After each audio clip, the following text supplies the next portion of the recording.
মৌলভীবাজারের রাজনগর উপজেলার করাইয়া হাওরপাড়ের প্রত্যন্ত দক্ষিণ ইসলামপুর গ্রামে বসবাস করেন দুই সহোদর ভাইয়ের পরিবার। একই পরিবারের ৩ প্রজন্মের মোট ১১ জন সদস্য জন্মগত বা শৈশবেই দৃষ্টিশক্তি হারিয়ে পৃথিবীর আলো দেখা থেকে বঞ্চিত হয়েছেন। আকাশের চাঁদ তারা, সবুজ প্রকৃতি, নদী হাওর কিংবা প্রিয়জনের মুখ কোনোটিই তাদের দেখা হয়নি।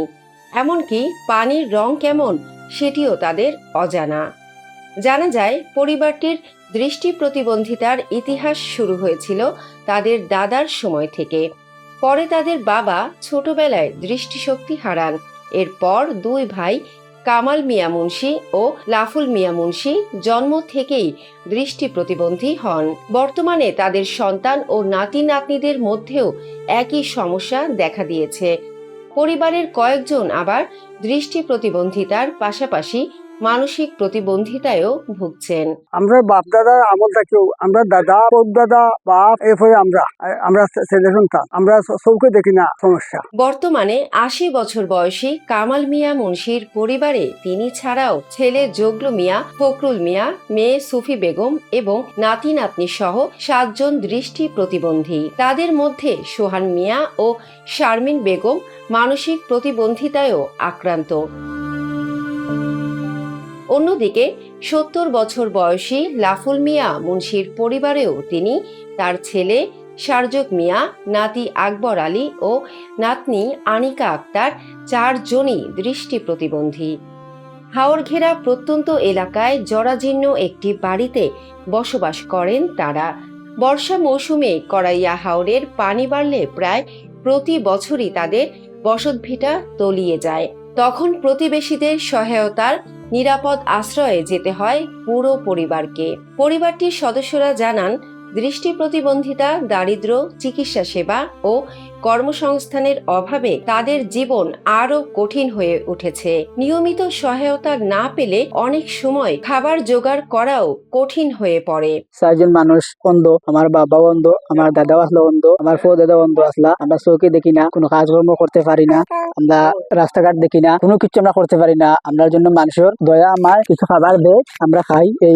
এই পর্যন্ত আমরা জীবনটা খুব কষ্ট বিনিময়ে চলে। কাম কাজে যাইতে আমরা পারি না, কেউ বানেও না, আমরা কাজ কাম তো করতেও পারি না, আমরা নিজেও রান্ধিয়া খাই, খুব কষ্ট করি। একবেলা খাইলে আমরা 3 বেলা খাইতে পারি না। আমরা একে বাড়িতে 11 জন মানুষ অন্ধ প্রতিবন্ধী। আমাদের পাশের ঘরে 60টি মানুষ অন্ধ, আবার আমাদের ঘরে 60টি মানুষ অন্ধ প্রতিবন্ধী মানুষ। আমরা এইভাবে কোনো অবদান পাই নাই। রাস্তা দেখছেন, দেখার পরে কইছেন ওরা চলাফেরার ক্ষেত্রে খুব শান্তি করে। স্থানীয়রা বলছেন, চিকিৎসা বিজ্ঞানীরা পরিবারটির বংশগত এই বিরল সমস্যার কারণ অনুসন্ধান করলে ভবিষ্যতে এমন ঘটনার প্রতিরোধে গুরুত্বপূর্ণ তথ্য পাওয়া যেতে পারে। তারা মনে খাইতে চলতে বড় অসুবিধা হয়, তারা অন্ধ মানুষ, তারারে কিছু সাহায্য আপনারা করেন। তারা তো বর্তমানে খাইতে পারেন না, চলতে পারেন না, আরতে পারেন না, খাইব কি রকম? তারা তো খাইতে পারেন নাই। এক ফ্যামিলির 4 জন প্রতিবন্ধী অন্ধ আর আরেক ফ্যামিলির 7 জন প্রতিবন্ধী, মোট 11 জন। তারা চলাফেরাত খুব কষ্ট হয়, মানুষের সাহায্য সহযোগিতা করে তারা চলাফেরা করে। এই যে বন্যার পরে শুকনা খাবার দিছেন, এই চাউল ডাইল দিছেন,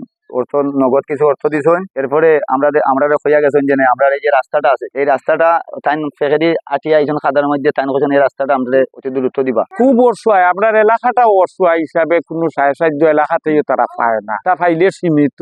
মেম্বার চেয়ারম্যান তো অনেকও আইলা গেলা, আমরা অনুরোধ করছি, রিকোয়েস্ট করছি। 12-14 জন মানুষ তারা অন্ধ, তা মানুষে কিচ্ছু পায় না। তো আরো কিছু অনেক মানুষ মাথামাতি করাতে কিছু মানুষে পাইছি। বর্তমানে কয়েকদিন ধরে বন্যা আসার পর থাকিয়া কিছু চাবো আর স্যার তারা অনেকজন আইসিন, আমি আর লগে দেখা হয়েছে না, তো তারা কিছু অবদান এই রানিং 3 দিন মনে হয় পাইছি না কমে বেশি করিয়া। একই সঙ্গে পরিবারটির জন্য সরকারি ও বেসরকারি সহায়তা বাড়ানোরও দাবি জানিয়েছেন তারা।